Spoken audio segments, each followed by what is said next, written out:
आज है तारीख 29 सितंबर 2021 और 29 सितंबर 2021 को लखनऊ यूनिवर्सिटी के बारे में न्यूज़पेपर में क्या जानकारी दी गई आज की इस वीडियो में हम देखेंगे। जैसा कि आप यहां पर हेडलाइन देख सकते हैं न्यूज़पेपर का। सबसे पहले यहां पर लिखा हुआ है पीजी के 6 कोर्सों की प्रोविजनल मेरिट लिस्ट जारी। लखनऊ विश्वविद्यालय पीजी के 6 कोर्सों की प्रोविजनल मेरिट लिस्ट जारी। और दूसरी हेडलाइन है लखनऊ विश्वविद्यालय में फिर शुरू होंगे डीलिट के दाखिले। और यहाँ पे आ जाते हैं तो नीचे हम देख लेते हैं एलयू में लाइफ स्टाइल का भी पाठ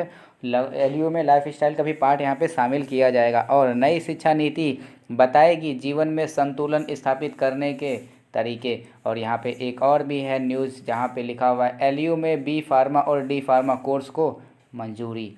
और आइए अब हम सबसे पहले न्यूज़ पर जाते हैं। यहाँ पे लिखा हुआ है लखनऊ विश्वविद्यालय पीजी के 6 कोर्सों की प्रोविजनल मेरिट लिस्ट जारी। और इसको डिटेल में पढ़ते हैं। लखनऊ विश्वविद्यालय में स्नातक कोर्सों की चॉइस फिलिंग प्रक्रिया गति पकड़ने के साथ ही विश्वविद्यालय प्रशासन ने मंगलवार को पीजी के 6 कोर्सों को प्रोविजनल मेरिट लिस्ट जारी कर दी है। विद्यार्थी इसे वेबसाइट लखनऊ यूनिवर्सिटी की जो वेबसाइट है पर जाकर के वहाँ देख सकते हैं।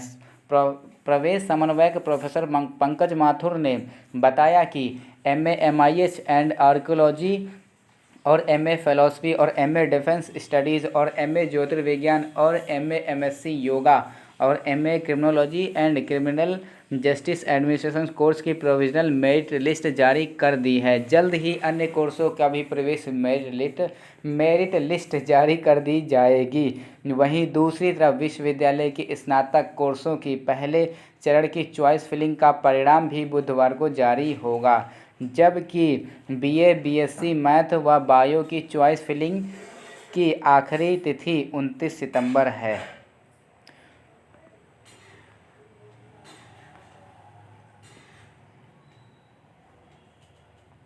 और अन्य न्यूज़ जो कि इम्पोर्टेंट है आइए वो भी देख लेते हैं।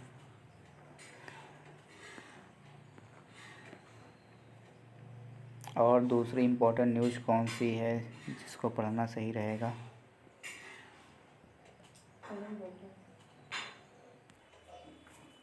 और ये दूसरी जो न्यूज़ है एलयू में लाइफ स्टाइल का भी पाठ। लखनऊ यूनिवर्सिटी में साइकोलॉजी में पढ़ाया जाएगा जीवन को कैसे रखें संतुलित। 2% यानी कि 2% बीमारियां ही जेनेटिक और या एक्सीडेंटल होती हैं। बाकी बीमारियों का संबंध हमारे सोच से है। सिर्फ 2% बीमारियां ही जेनेटिक या एक्सीडेंटल होती हैं। बाकी 98% बीमारियों का सीधा संबंध हमारी सोच से होता है।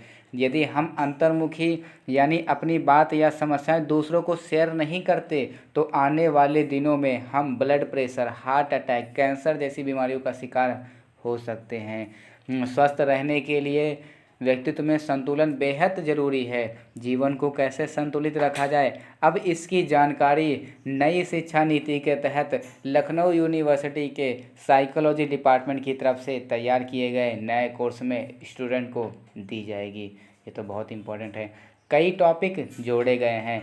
डिपार्टमेंट ऑफ कोऑर्डिनेटर डॉक्टर अर्चना शुक्ला ने बताया कि नए सिलेबस में ग्रेजुएशन के लेवल पर 3 अलग से पेपर ऐड किए गए हैं। कितने? 3 अलग से पेपर ऐड किए गए हैं। इसमें स्कूल साइकोलॉजी से लेकर हेल्थ साइकोलॉजी और नेगेटिविटी सहित कई अन्य टॉपिक ऐड किए गए हैं। वहीं लास्ट सेमेस्टर में स्टूडेंट्स की इंटर्नशिप को शामिल किया गया है, जिससे स्टूडेंट्स को किताबी ज्ञान से बाहर निकलकर प्रैक्टिकल नॉलेज दी जा सके। व्यक्तित्व की महत्वपूर्ण भूमिका। डॉक्टर शुक्ला ने बताया कि आत्मनियंत्रण व्यक्ति के स्वास्थ्य को प्रभावित करता है। इसमें व्यक्ति के व्यक्तित्व भी भूमिका काफ़ी महत्वपूर्ण होती है। कोई भी बीमारी आने से पूर्व हमें संकेत देती है, लेकिन व्यस्त जीवन में हम उनकी तब तक अनदेखी करते हैं जब तक वह हमारे लिए गंभीर न बन जाए। इससे मानसिक स्वास्थ्य मुख्य होता है। इसलिए नए सिलेबस में स्टूडेंट्स को इन्हीं सब चीज़ों की जानकारी दी जाएगी। और नए सिलेबस में ग्रेजुएशन लेवल पर 3 अलग से पेपर ऐड किए गए हैं। लास्ट सेमेस्टर में इंटर्नशिप को शामिल किया गया है, जिसमें स्टूडेंट्स को प्रैक्टिकल नॉलेज दी जा सके। Doctor Archana Shukla, coordinator psychology department of Lucknow university. और कौन कौन से जोड़े गए हैं ये देखिए। अलग से यह पेपर किए गए ऐड।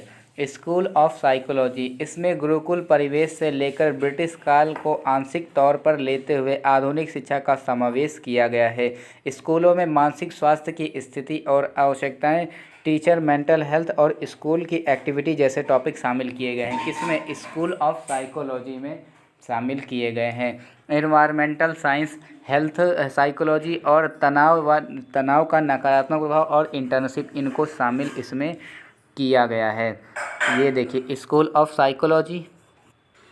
एनवायरमेंटल साइंस में पर्यावरण संरक्षण को आदतों में कैसे शामिल किया जाए जिससे संवेदनशील बना जा सके की जानकारी दी जाएगी। ये जब जूम करते हैं तो थोड़ा सा गंदा हो जाता है, तो आप इसको थोड़ा सा समझने की कोशिश कीजिए।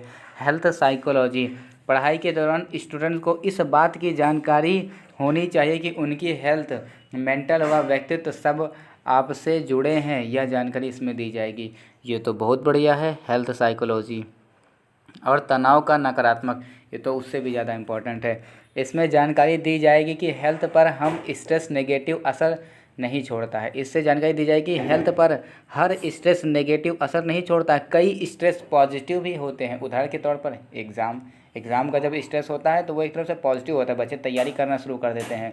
अब किसी बच्चे को एग्ज़ाम की बिल्कुल कोई फिक्र ही नहीं रहती तो क्या होता है, कहाँ का पढ़ाई कर पाते हैं ढंग से। तो यहाँ पे बताया गया तनाव का नकारात्मक प्रभाव, इसमें जानकारी दी जाएगी कि हेल्थ पर हर स्ट्रेस नेगेटिव असर नहीं छोड़ता, कई स्ट्रेस पॉजिटिव भी होते हैं। उदाहरण के तौर पर जो बच्चे एग्ज़ाम को थोड़ा हैवी लेवल पर लेते हैं और अच्छे से फिर वो तैयारी करते हैं, सीरियस होकर पढ़ाई करते हैं, और जो बहुत हल्के में लेते हैं, बहुत हल्के में, उनके रिजल्ट में कभी कभी बैक जैसे शब्द इस्तेमाल हो जाते हैं। इंटर्नशिप, लास्ट सेमेस्टर में स्टूडेंट्स को प्रोजेक्ट वर्क दिए जाएंगे जिन्हें उन्हें पूरा करना होगा। तो ये जानकारी रही लखनऊ यूनिवर्सिटी के बारे में 29 सितंबर की न्यूज़पेपर में जो भी जानकारी दी गई थी। तो नई शिक्षा नीति के तहत इन्हीं सभी को जोड़ा जाएगा। यहाँ पर भी एक अलग न्यूज़पेपर में भी सेम आर्टिकल को बताया गया है। यह पेपर जोड़े गए हैं, कौन सा? स्कूल मनोविज्ञान, पर्यावरण विज्ञान, स्वास्थ्य मनोविज्ञान, तनाव का नकारात्मक प्रभाव और इंटर्नशिप। तो ये सब चीज़ें अच्छी हैं, यूनिवर्सिटी वाले बच्चों के लिए काफ़ी कुछ अच्छा सोच रहे हैं फ़िलहाल। तो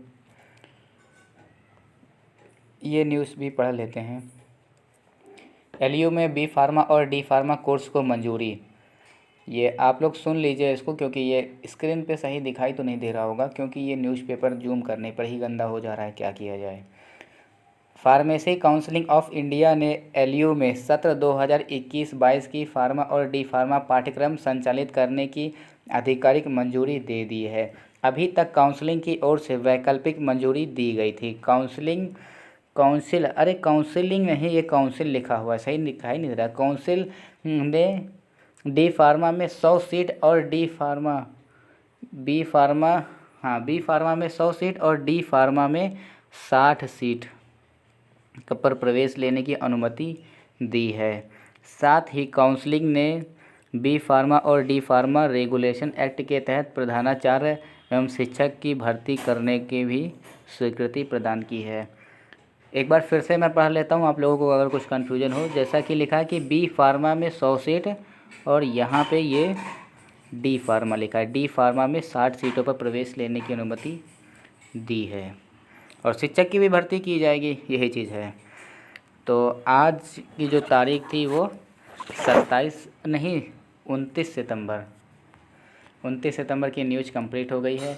मिलते हैं फिर अब हम आपसे नेक्स्ट वीडियो में, तब तक के लिए जय हिंद।